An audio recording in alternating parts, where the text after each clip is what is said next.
How's it, everyone? So before I start the Gruppetto series, I just wanted to give you guys some feedback to my cycling career and where it all started and what I've learned over the years and where the ideas and topics come from for the series.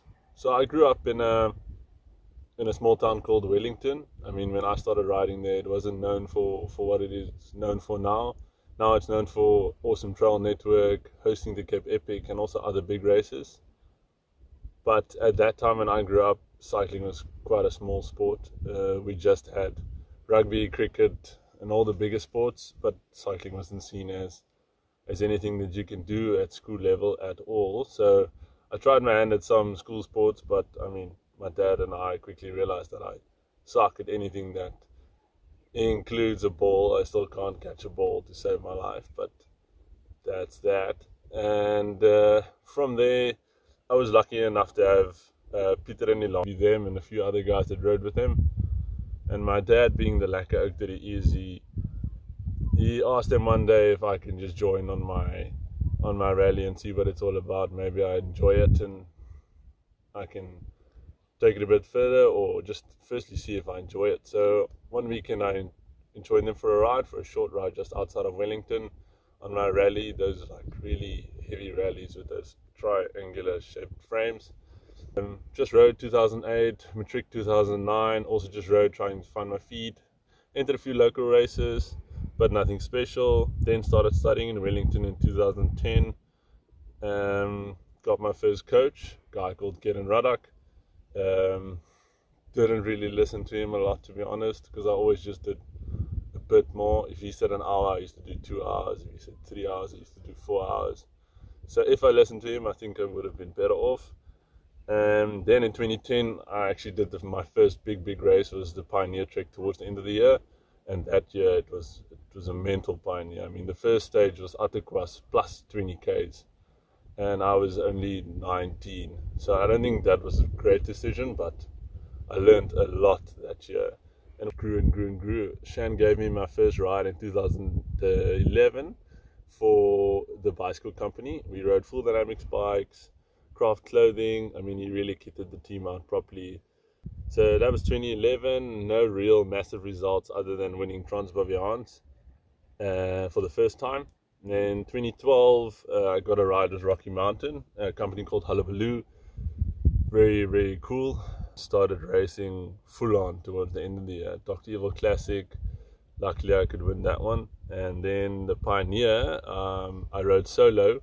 I won the solo category that year. And then in 2013, Bridge then offered me a ride for a completely new team with Nico Fitzenheimer. And that's when things got properly serious in terms of like the big leagues, if you can call it that, getting paid to cycle. I had a car with my name on it, which was quite cool, but it's not ideal if you drive quite fast.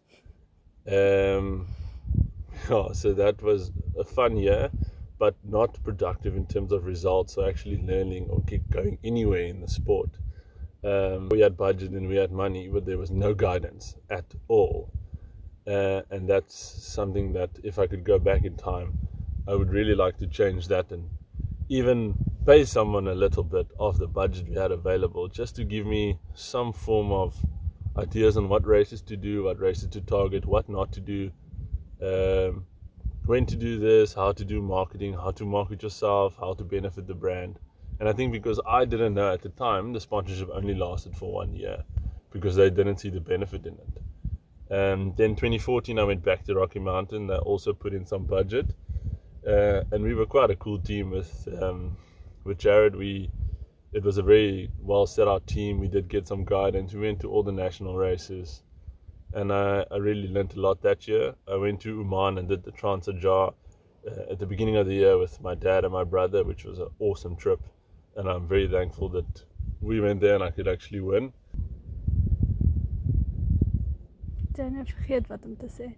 Then 2014, I got to ride Cape Epic with a guy I don't know at all. He was a Swiss guy, couldn't speak Afrikaans. It's called Rick Ryman. We still joke about it in the family. It was just like faster, slower, or fuck off. It was very funny. But it was a good experience for my first epic. I really loved it. Motivation was just really low, and I just couldn't get the training in properly.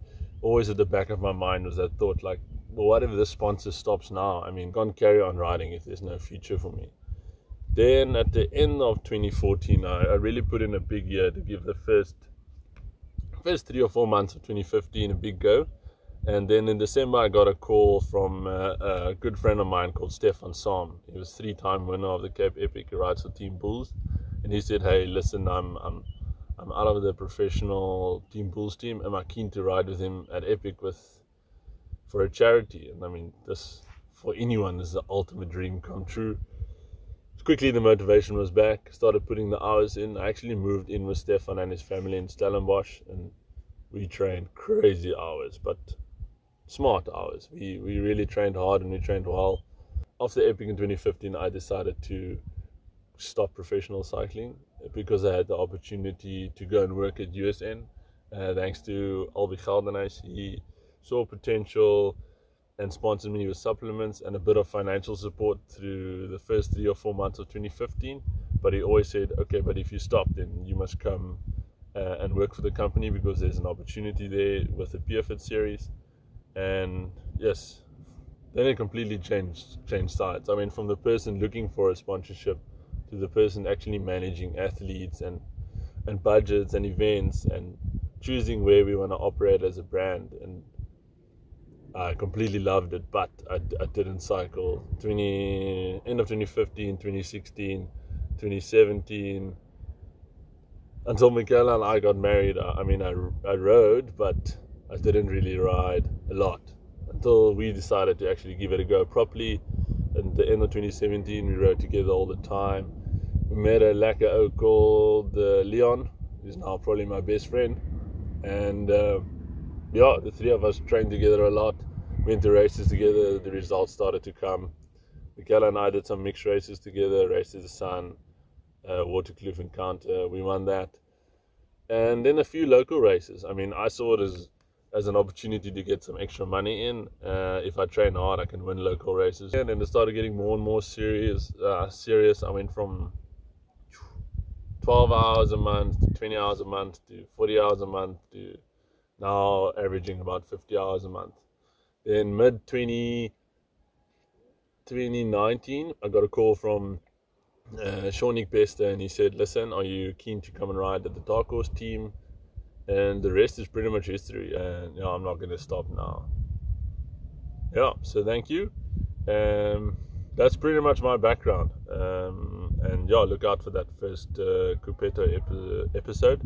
It's going to be lekker.